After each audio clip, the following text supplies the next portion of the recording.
Hello everyone, Brandy here. I just did something that could have been potentially really embarrassing. I started the live button and didn't realize it and had it going while I was getting ready here. Luckily, I think I was just talking to myself reading my notes, but anyway. Thank you for joining me again today. This is day 9 of our 30 days of wellness and connection. So I've been giving you a glimpse into my life and how I keep myself, my family, and my clients healthy in body, heart, mind, and spirit. And today I want to continue our discussion on digestion. So we've talked about this for the last 2 days. We talked about why digestion is so important. It is the most important system in the body, although really there are no distinct systems. They all work together.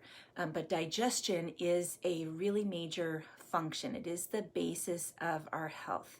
And our gut health equals immune health, which is especially important right now. So we talked about the importance of that. In our last live, we talked about how gut health can be damaged, which is really, really easy to do. It's something that we need to stay on top of because it is damaged so easily. But we also talked about how it can be restored, which is important too. You know, you could always get it back with some self-care and getting back on track with your diet and non-toxic lifestyle choices. So today, I just want to go into a little more detail about the natural tools that can help with digestion. And so we're going to be focusing today on essential oils. So I'm just going to talk about my favorite. I think I have 5 here. The ones that I turn to whenever I am in distress or when someone I know is in distress. So first of all, citrus oils. Citrus oils, I would reach for those first. And these you can use every day to stay ahead of any GI disturbances. So citrus oils, I have here lemon, wild orange, grapefruit. These I use very regularly, and they help to regulate the GI tract.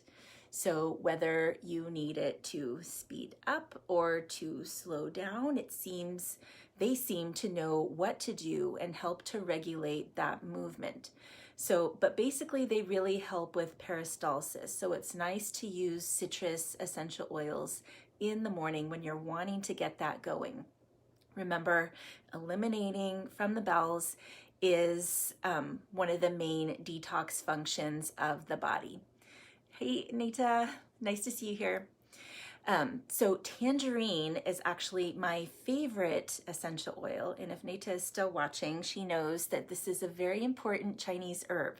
So it's one that I turn to with essential oils as well. And I love using this with kids to help when they get a little backed up. So tangerine is my number 1 of all the citrus oils. Next is fennel. So fennel essential oil, let me read off because I don't want to miss anything here, and I do have some notes. So fennel is especially helpful if you're nauseous. So this can be if you get car sick or if you have morning sickness, any type of sickness that makes you feel nauseous. So this helps to relieve that. Also, it is so gentle, you can use it with babies to help with colic. You know that that is a very common issue with babies and why they may be crying a lot in the younger years. So fennel for babies especially. I cannot read my writing. Oh, yes. So this oil and the herb is said to clear parasites. So the essential oil has the potential to help with that as well. I'm not making a claim here, but it's something that you can try if you have that issue.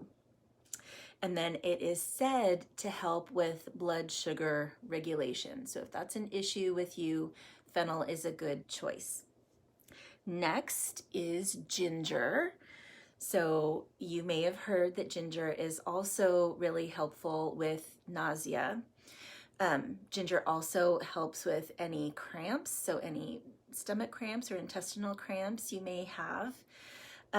Also with loss of appetite, if that's an issue for you, taking ginger internally, we'll talk about that in a moment, but you can take this internally. You could put it in your food, in your water, and it will help with your appetite. Also with any reflux, it helps to settle your digestion. And it is very helpful for moving the bowels when you do get a little slow. Next is my absolute favorite, peppermint. So peppermint really helps with any GI discomfort. So a really good one to have around. There is a lot of evidence that it works well for people who suffer with IBS. So peppermint is a definite one that you can try to help with that. And that's all I have written down about peppermint because it's like everything.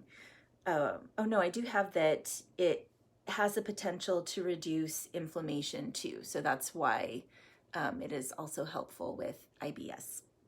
Okay, so these last three, fennel, ginger, and peppermint, are all in this blend called Digestion, which is one of the doTERRA blends. Honestly, this is what I reach for instead of these last three oils. So again, it has fennel, ginger, peppermint, but it also has anise, caraway, coriander, and tarragon. So all together, this is a powerhouse essential oil blend. And this Digestion and tangerine are what I use the most for myself, for children.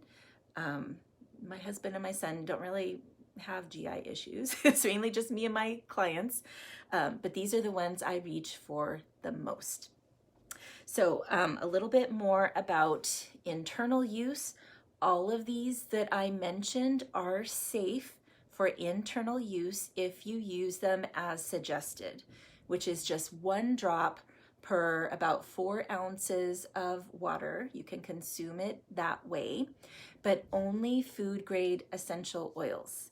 And I really don't feel comfortable suggesting anything other than doTERRA oils. I am a wellness advocate with doTERRA. I am well studied with their oils and I trust them. I can't say the same for other essential oils because this is a very unregulated market. So just keep that in mind. And if you choose to use another brand instead, you don't have to take them internally. You could always put a drop or 2 in a dollop of carrier oil and soothe the areas that are uncomfortable. So of course it's usually your belly, and I would massage in the direction of digestion. So moving down the left side, up your right side and across like this. You could also put the essential oils diluted on your low back. So with kids, I usually put tangerine and Digestion with a carrier oil on their sacrum and move down as I'm massaging. So that really helps with elimination. And then carrier oils, you could use fractionated coconut oil, which is the one we typically use with doTERRA oils, just because it's a really stable oil that does not denature quickly like many other seed and nut oils do. But you can use almond oil or grapeseed oil or apricot kernel, jojoba. Castor oil is actually really helpful for GI issues. It's just really thick. So you may want to use that maybe in combination with another carrier oil if you want it to be a little easier to apply. So if you are interested in doTERRA oils, let me know. I can get you more information on how to get started with them. And I offer you more education and continued support. And then I wasn't planning on talking about this, but we just got a surprise that we're having BOGO week in doTERRA starting tomorrow. So if you are interested in doTERRA oils, pay attention, because I'll be posting in the Facebook group details on that. I'll start tonight, and then each day I'll give you the daily deal. But there is this BOGO box that is available the first day at a major discount. So I'll put that information in the Facebook group. If you're watching this on YouTube, I'll have the link for the Facebook group. And on Instagram, I'll have more information in the stories, and you can message me too. So that is all I wanted to talk about with you today. I think tomorrow I want to talk to you about supplements and what I use to supplement my health. I try to do it with food, but with everyone, there are gaps. So I will share about that, and let me know too if there's something you want me to cover. If there's something you're interested in, how I deal with in my life or with my clients, let me know. Otherwise, I'll stick with the plan of talking about supplements tomorrow. So I hope you have a great evening, everyone, and I will see you tomorrow.